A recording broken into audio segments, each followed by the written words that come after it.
Brahman is the highest. There is nothing higher than that. So Shankara is commenting that way. There is nothing else. And since another Vedic text also says, anyone who knows that Supreme Brahman becomes Brahman indeed. The Brihadaranyaka Mundaka Upanishad said, Brahmavid Brahmaiva Bhavati. Say, if you realize Brahman, you become Brahman. That is the idea. Clearly shows the attainment of Brahman itself by the knower of Brahman. That is the first section of the commentary. Next section he says, the attainment or non-attainment of Brahman is contingent on its realization or non-realization.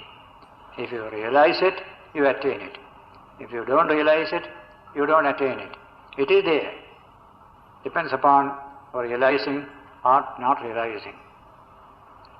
To the individual soul, though intrinsically none other than Brahman, still identifies itself with and becomes attached to the sheets made of food, etc., which are external, limited, and composed of the subtle elements. We have the sheets are coming, which are the sheets which cover this Atman.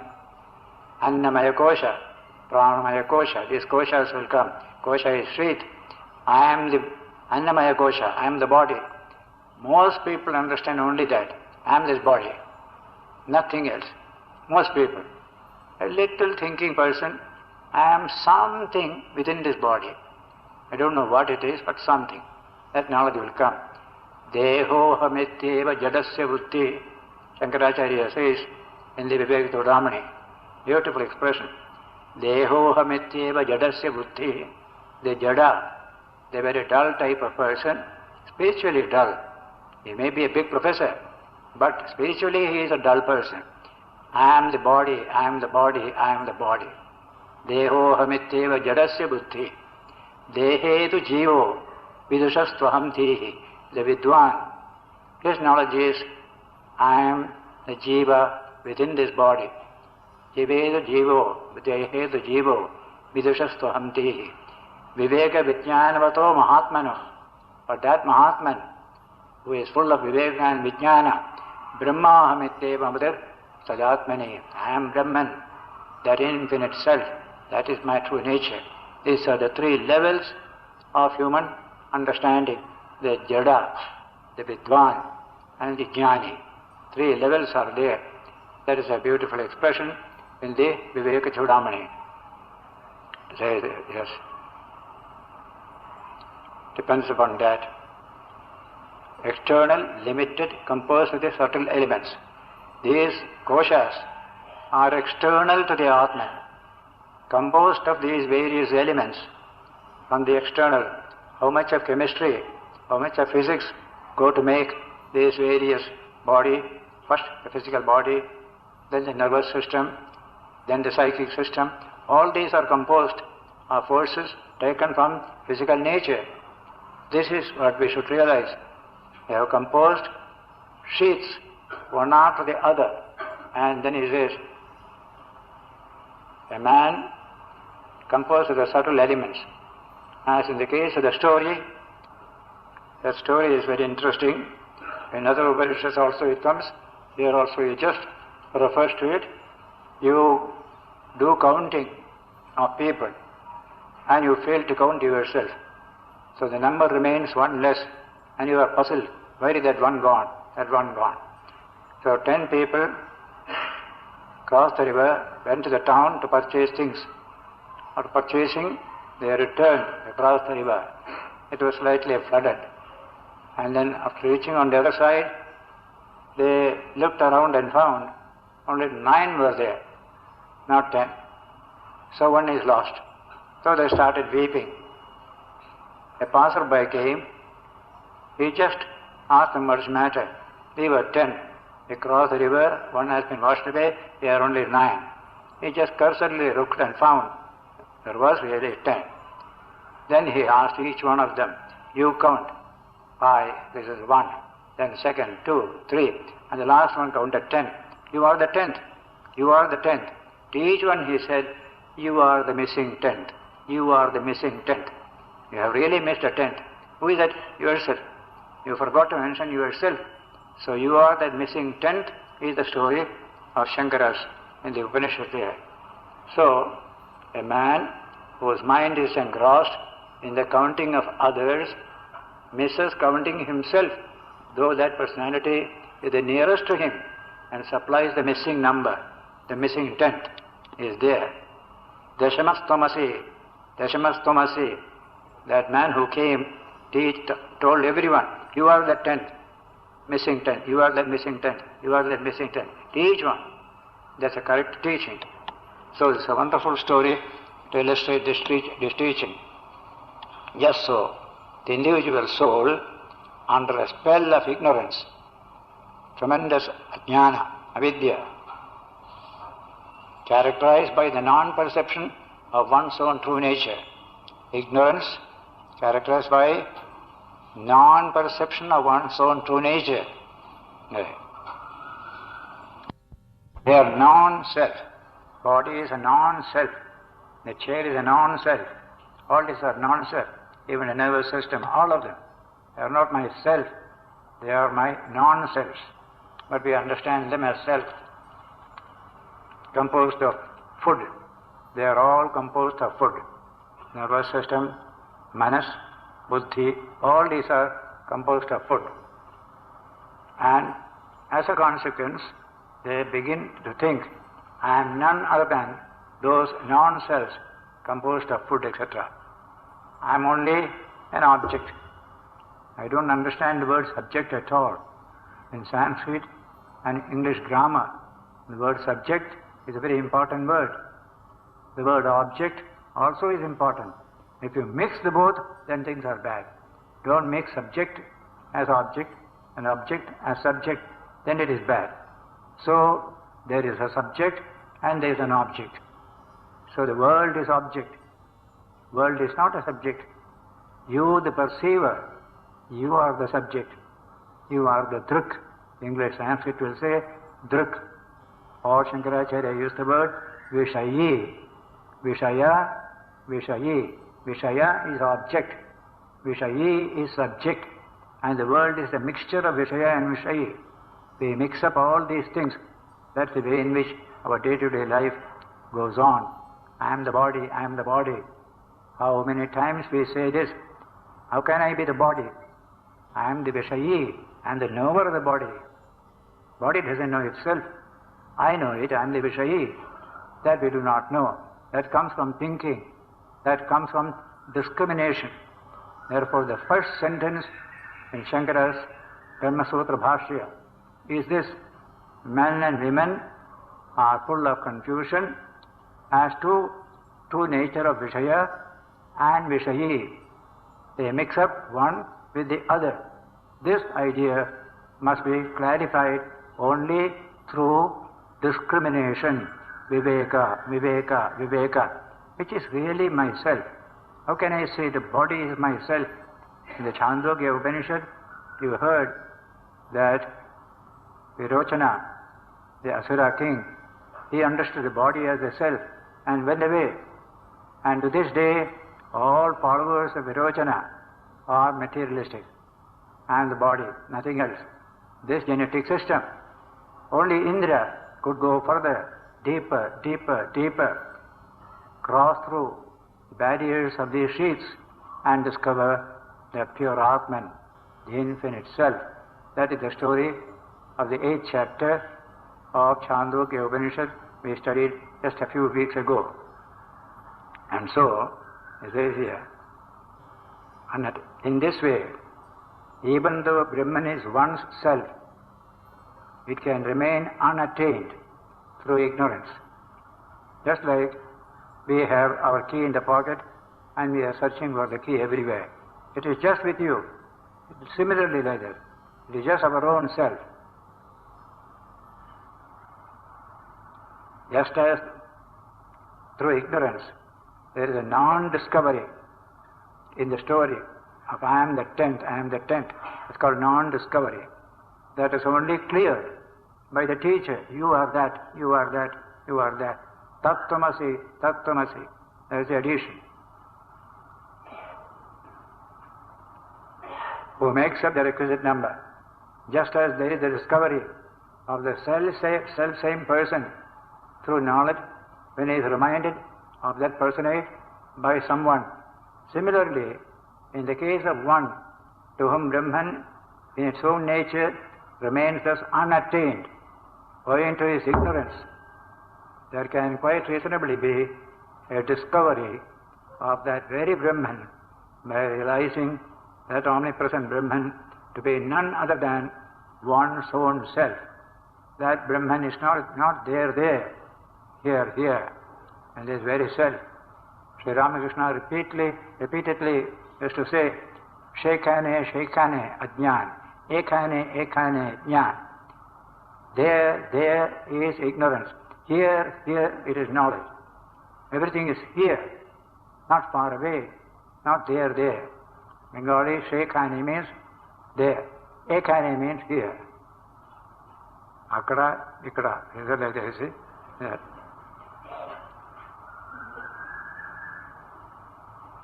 In its own nature, unattached, Brahman to be none other than one's own self. So this must be carefully considered. That Brahman, which through various cosmic evolution has become food.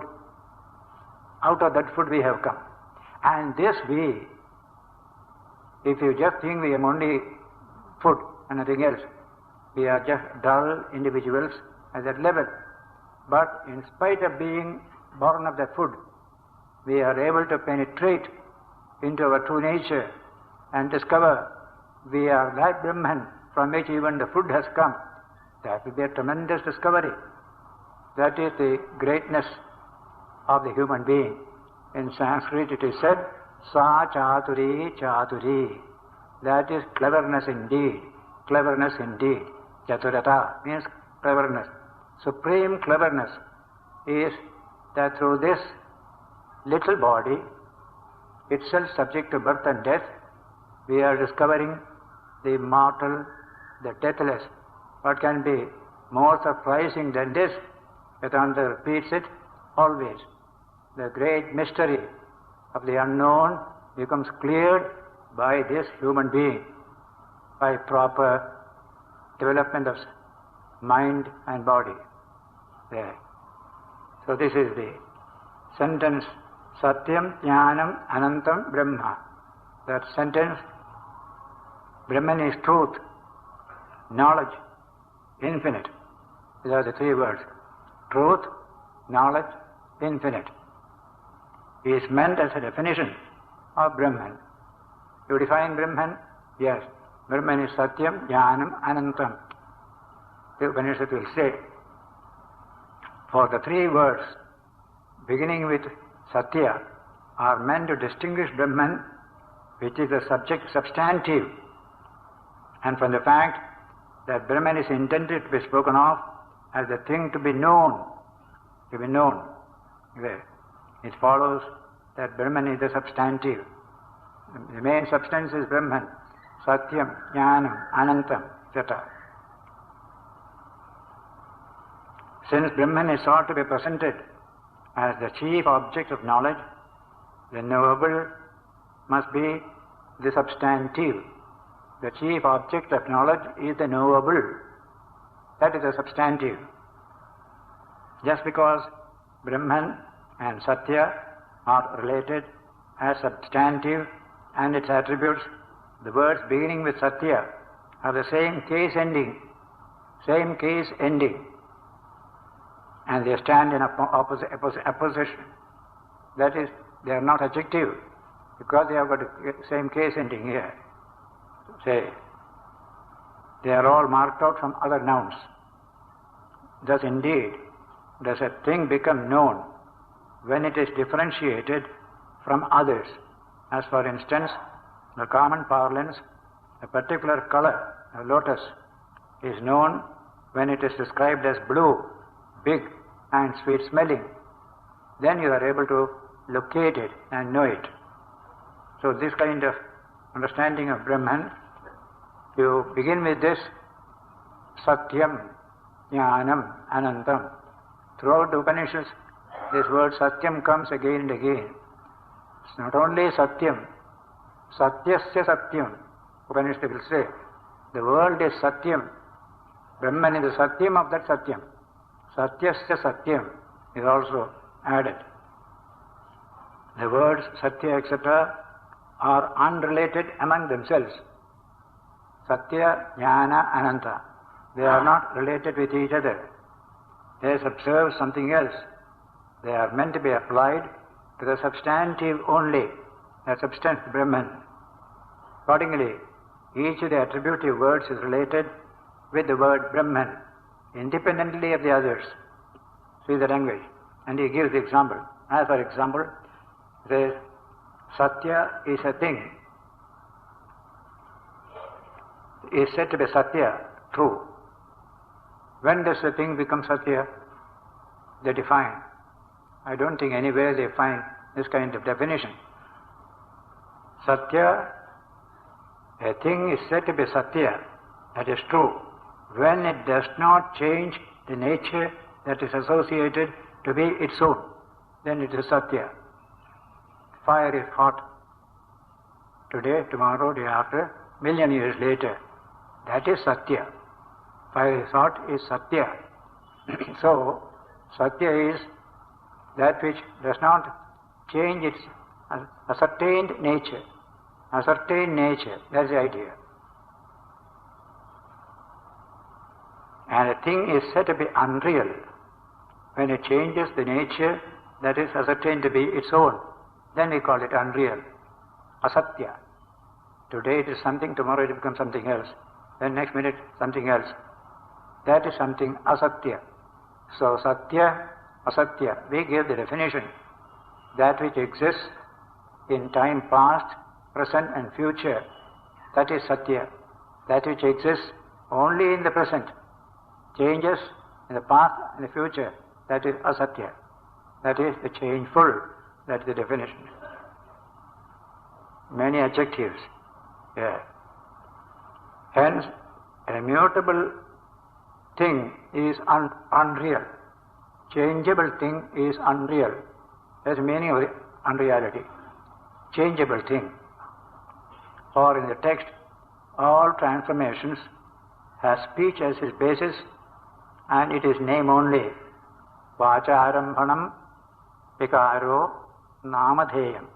These are all vacharambhanam, effort of speech, vikara, modification.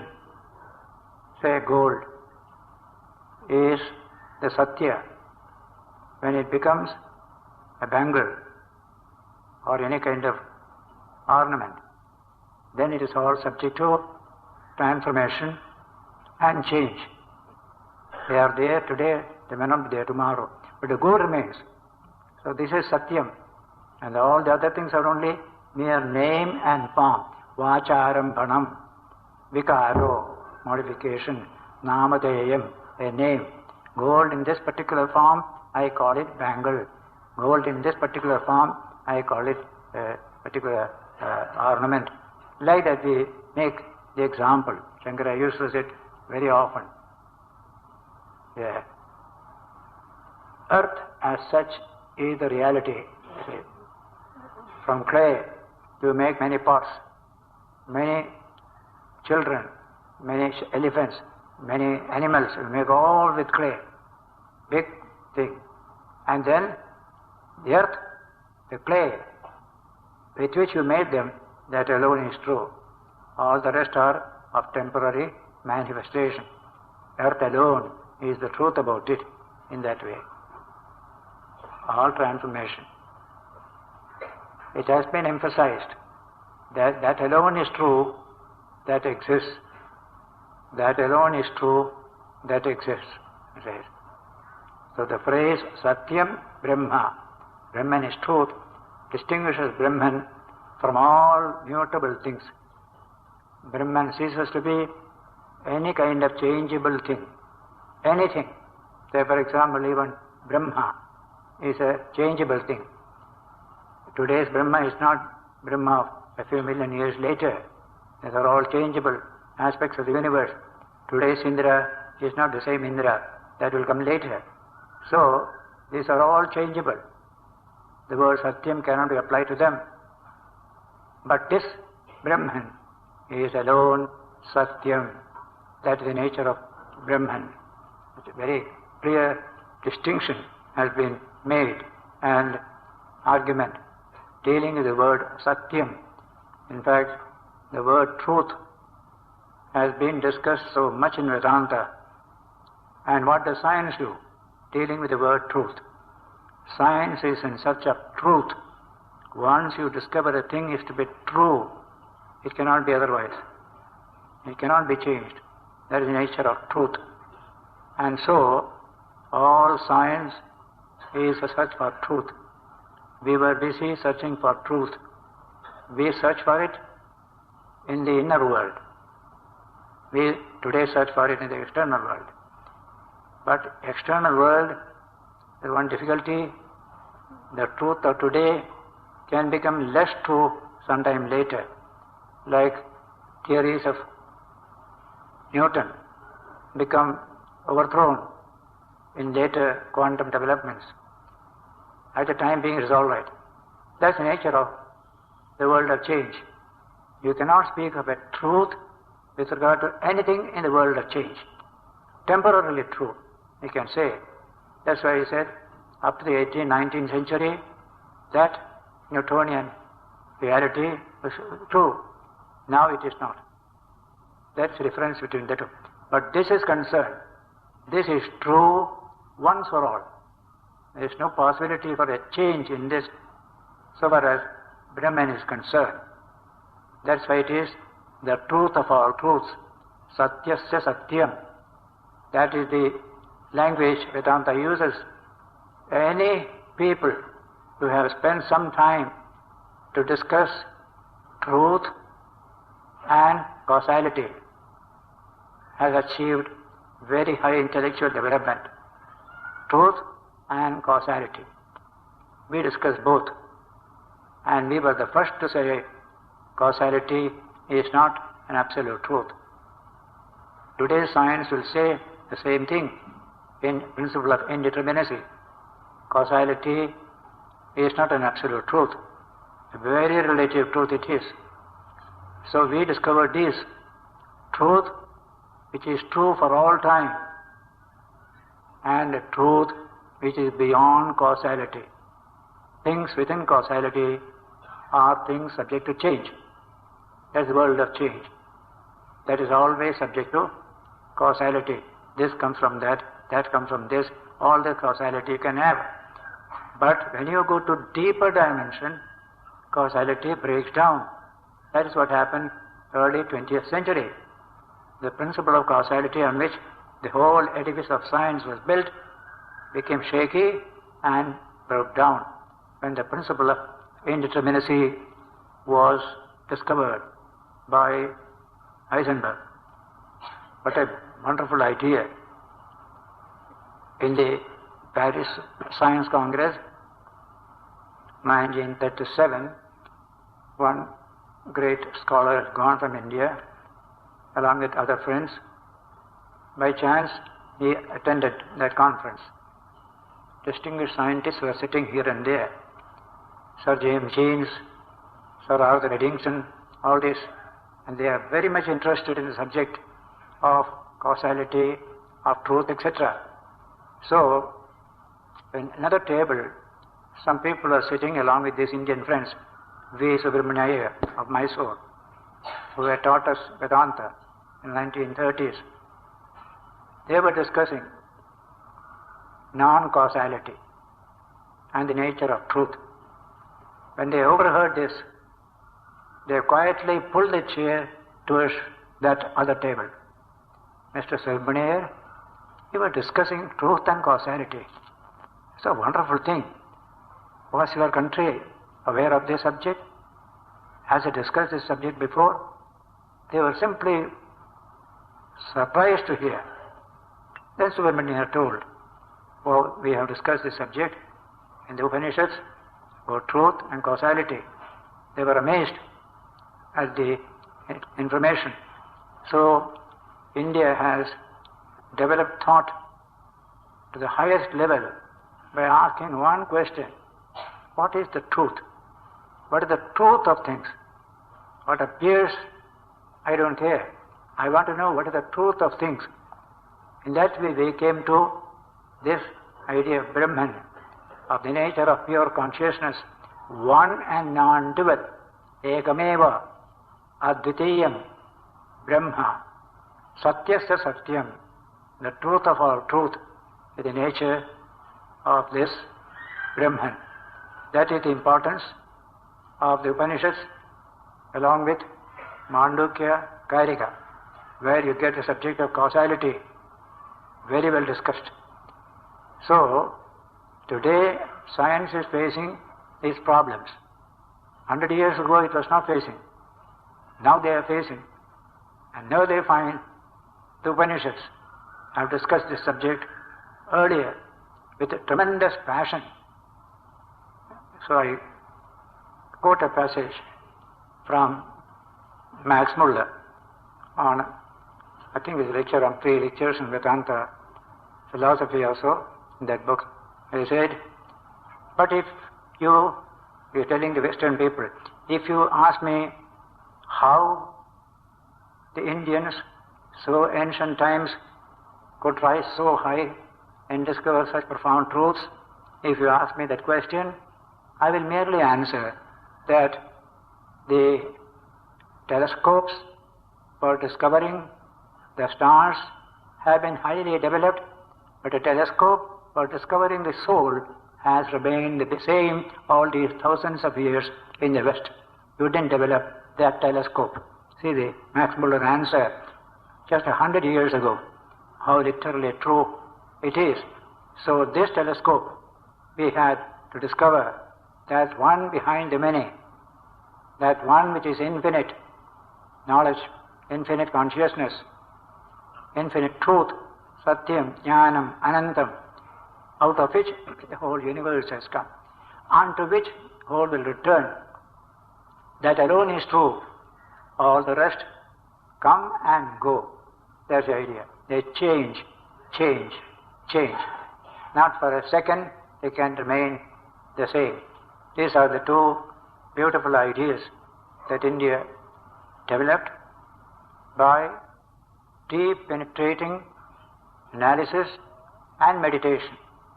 That's what you get in this book, in this particular subject, that this body made of food, which itself has come from evolution, from Brahman all the way down to the matter here.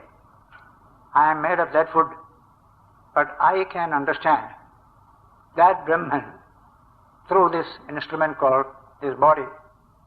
If I don't get stuck up with the body, I am the body and nothing else. That is ignorance. The other is knowledge, trying to understand better. Sri Ramakrishna often used to say, getting a degree, high knowledge from the university, that is not knowledge. Knowledge is this: I am not this tiny organic system. There is something infinite about me. That is real knowledge. This is only ignorance, not with a little bit of knowledge along with it. One Western philosopher said, a learned ignorance is the end of philosophy and the beginning of religion. A learned ignorance, not ordinary ignorance, highly learned. That's why Ramakrishna, people went to him, highly learned, and he, simple words, supreme truth is being communicated, and they are sitting so much fascinated. Busy doctors, every minute means so much money, but they will sit with Ramakrishna to listen a few words from him. This is the story in the Gospel of Ramakrishna. From that only we can realize what these sages tell us are true. They have been vouched in our time, in Buddha's time, again and again. They get reconfirmed by new and newer teachers. We shall take up the subject next Sunday as usual. We were studying Brahmananda Valli, the second book of this Taittiriya Upanishad, in which the first statement we read, Brahmavid apnoti param. One who knows Brahman attains the Supreme. What must be the nature of that reality, that Brahman, by realizing which you achieve the Supreme? By realizing this and that, you don't get the Supreme. But there must be something very special. What is the nature of that Brahman, attaining which you achieve the Supreme? The next shloka gave that definition.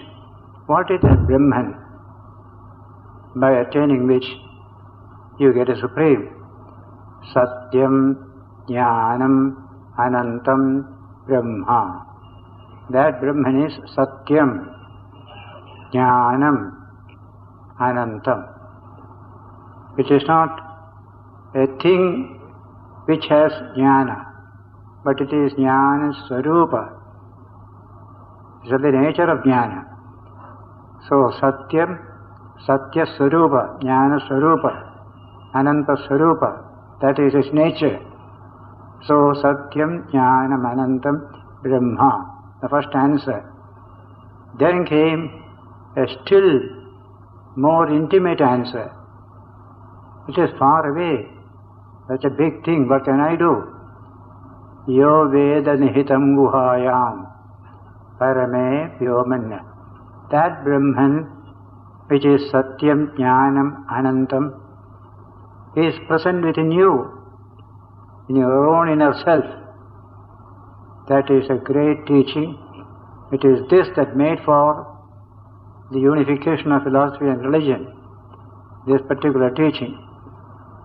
Theology can say there is a God somewhere there. Philosophy can speculate. There may be there, there may not be there. Like that story I said once before, there was a lecture by a philosopher, and a theologian was presiding over the lecture. So before the lecture, the theologian gave an introduction. Let me introduce the speaker and the subject, philosopher and philosophy. In the course of the talk, he said, philosophy is searching for a black cat in a dark room that is not there. That is philosophy. I now call upon the philosopher to address the meeting. A very embarrassing situation, but he was very intelligent. He said, when he got up to speak, my friend the theologian was kind enough to introduce me and my subject, but he didn't introduce his own subject and himself. I shall introduce it. So he said, theology is searching for a black cat in a dark room that is not there and claiming to have found it. That is theology. Now when you come to the Upanishads, you are far away from that theology, from that philosophy. There is something which you can realize is your own inner self. That infinite one can be contained in an ant. Today's science will help us to understand this wonderful concept. Little, big, these are all very relative terms. A thing can be extremely little and yet extremely big. All that is possible today. So we discussed the Atman in the Kathopanishad. Anoraniyan Mahato Mahiyan. Smaller than an atom, bigger than the universe itself. That is the Atman. That is present in you. That Atman is present in the heart of all. And we can realize this truth. Now that is the uniqueness of the Upanishadic philosophy. Something which you can realize for yourself, check and verify. It's not a question of accept it, believe in it, forget all about it. No. You check it, verify it, See whether it is true. There is that infinite one within. If you go closer to it, you also become infinite in your nature, in your love, in your compassion. All values begin to manifest when you go closer to the center of all values, namely God Himself hidden in all of us. And so the Upanishad said, this Brahman can be realized. Yo Veda Nihitam Guhayam Parame Vyomanya.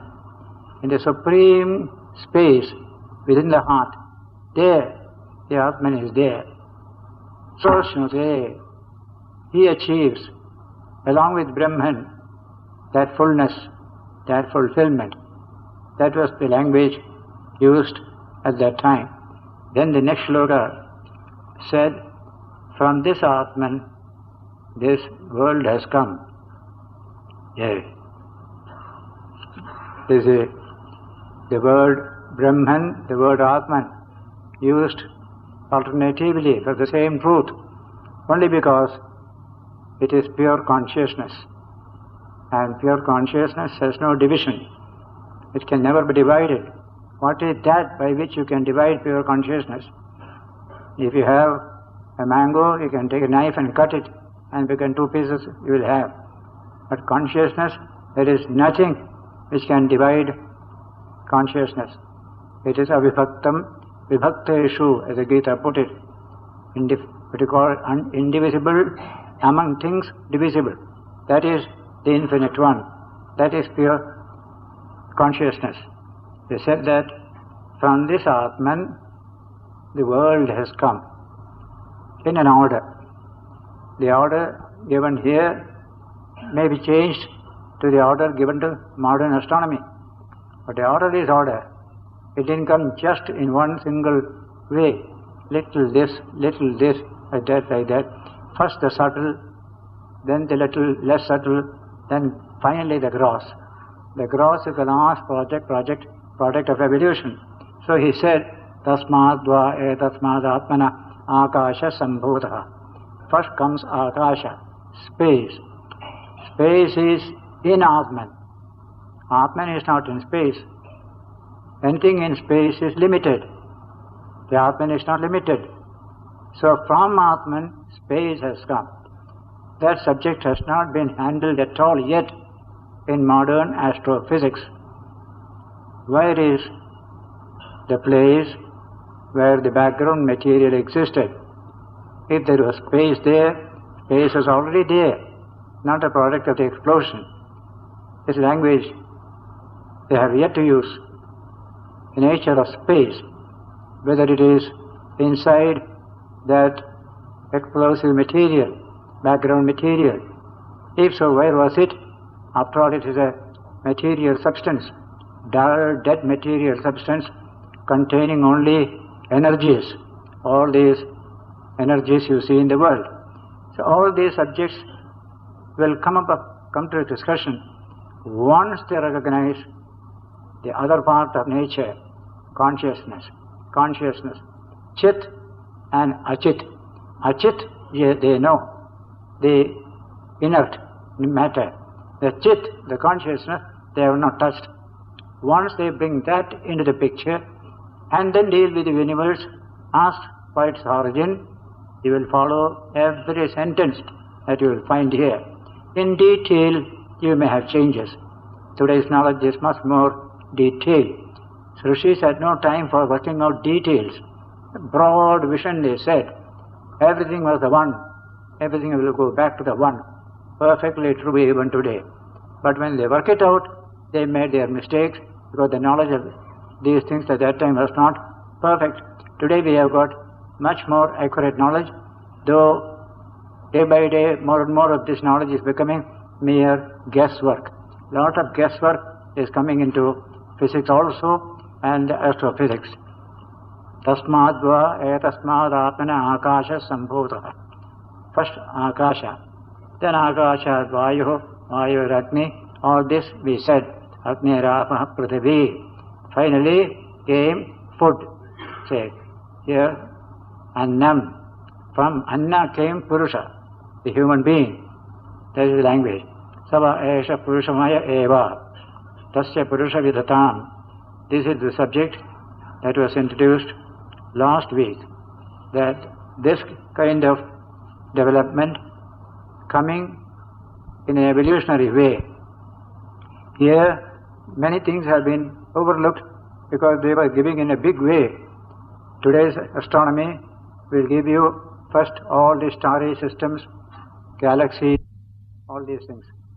Then in one starry system, planets formed. Some matter due to gravity was taken out of the sun because another sun came nearby, another huge sun came nearby and then went away. That gravity took away so much matter that went rolling around the sun. Where did it go? Attraction of the sun is there. They became the planets.